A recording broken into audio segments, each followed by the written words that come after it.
Hello, everybody. This is part 3 of Bhagvad-gita, chapter 2, text 40. In this endeavor, there is no loss or diminution, and a little advancement on this path can protect one from the most dangerous type of fear. Text 41. Those who are on this path are resolute in purpose, and their aim is one.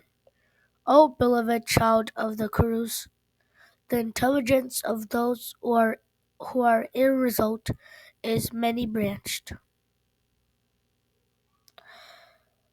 Text 42 to 43. Men of all small knowledge are very much attached to the flowery words of the Vedas, which recommended various fruitive activities for elevation to heavenly planets, resultant good birth, power, and so forth. Being desirous of sense gratification and opulent life, they say that there is nothing more than this. Text 44. In the minds of those who are too attached to sense enjoyment and material opulence, and who are bewildered by such things, the resolute determination for devotional service to the Supreme Lord does not take place. Text 45. The Vedas deal mainly with the subject of the three modes of material nature. O Arjuna, become transcendental to these three modes.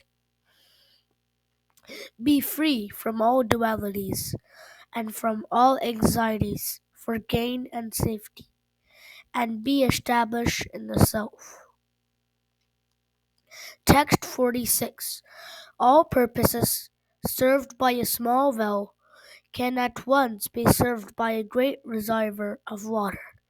Similarly, all the purposes of the Vedas can be served to one who knows the purpose behind them. Text 47. You have a right to perform your prescribed duty, but you're never entitled to the fruits of action. Never consider yourself the cause of the results of your activities, and never be attached to not doing your duty. Text 48. Perform your duty equipoised, O Arjuna, abandoning all attachment to success or failure. Such equanimity is called yoga. Text 49.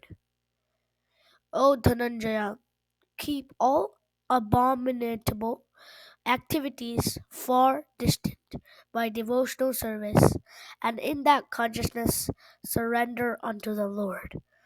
Those who want to enjoy the fruits of their work are misers. A man engaged in devotional service rids himself of both good and bad reactions even in this life. Therefore, strive for yoga, which is the art of all work. Text 51.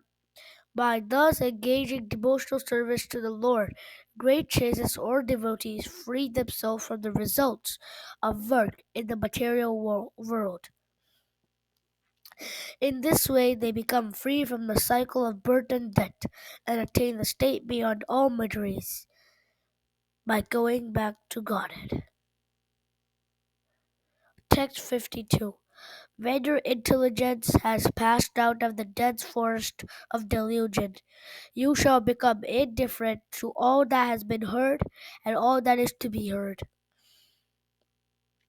Text 53. When your mind is no longer disturbed by the flowery language of the Vedas, and when it remains fixed in the trance of self-realization, then you will have attained the divine consciousness. Text 54. Arjuna said, O Krishna, what are the symptoms of one whose consciousness is thus merged in transcendence? How does he speak, and what is his language? How does he sit, and how does he walk? Text 55. The Supreme Personality of Godhead said, O Partha, when a man gives up all the varieties of desire for sense gratification, which arise from mental concoction, and when his mind thus purified finds satisfaction in the self alone, then he is said to be put in pure transcendental consciousness. Text 56. One who is not disturbed in mind even amidst the threefold miseries or elated when there is happiness, and who is free from the attachment, fear, and anger, is called a sage of steady mind. In the material world, one who is unaffected by whatever good or evil he may obtain, neither praising it nor despising it, is firmly fixed in perfect knowledge. One who is able to withdraw his senses from such object as the tortoise draws its limbs within the shell, it firmly fixed in perfect consciousness. Text 59. Though the embodied soul may be restricted from sense enjoyment, the taste for sense objects remains, but seizing such engagements by experiencing a higher taste, he is fixed in consciousness. Text 60.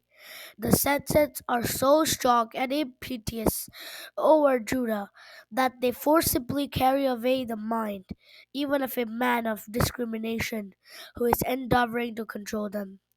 Text One who restrains his senses, keeping them under full control, and fixes his consciousness upon me. He is known as a man of steady intelligence.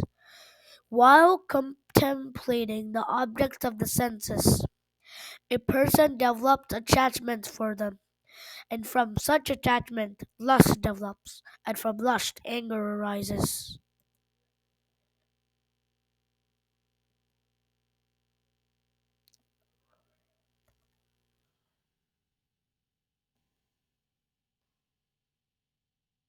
Sorry. From anger, complete delusion arises, and from delusion, bewilderment of memory. When memory is bewildered, intelligence is lost. And when intelligence is lost, one falls down again into the material pool. Text 64.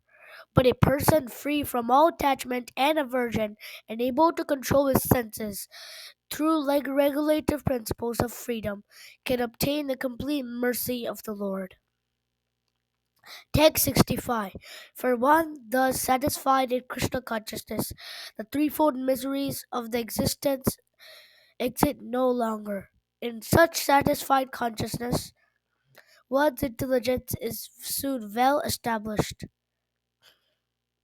One who is not connected with the Supreme in Krishna consciousness can have neither transcendental intelligence nor a steady mind, without which there is no possibility of peace. And how can there be any happiness without peace?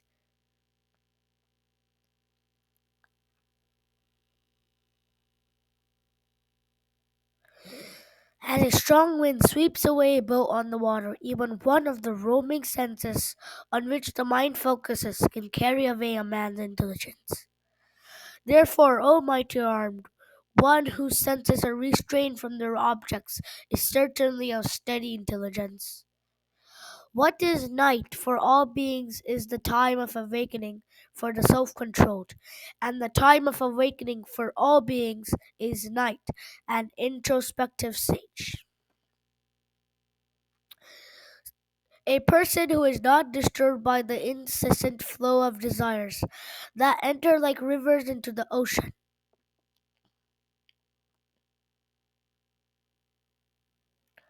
which is ever being filled but it's just still, can alone achieve peace, and not the man who strives to satisfy such desires. Text 71. A person who has given up all desires for sense gratification, who lives free from desires, who has given up all sense of proprietorship, and is devoid of false ego, he alone can attain real peace. Text 72. That is the way of spiritual and godly life,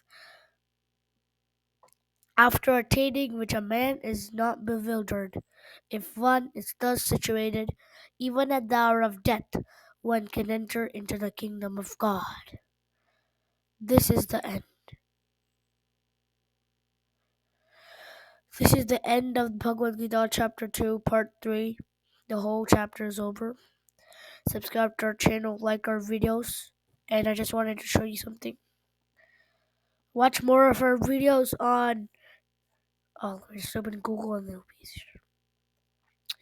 watch more of our videos on www. Sorry, it's caps lock. I need to delete caps lock. Not even number lock. www dot exploring then journey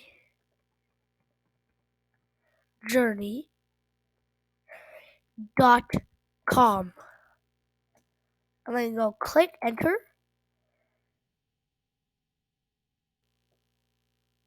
Exploring journey, you have to click on that first one. Or you can also just write exploringjourney.com if www just don't work. Just write here exploring journey.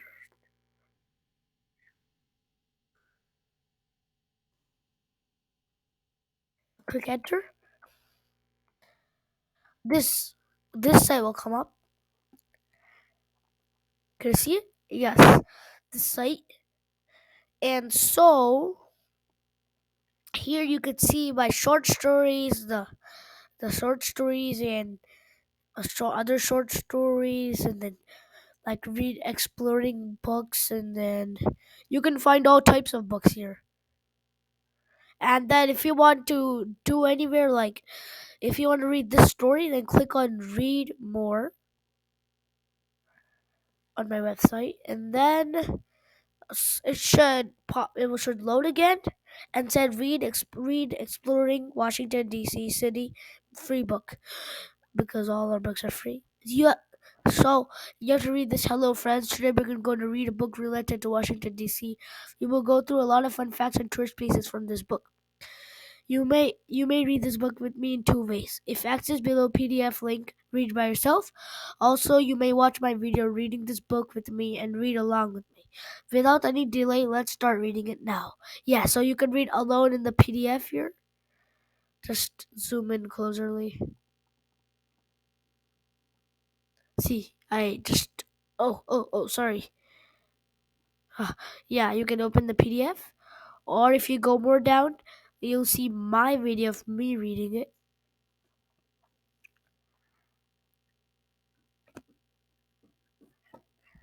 It takes too much time, but yeah, that's my video, me reading it. Okay, thank you, and bye.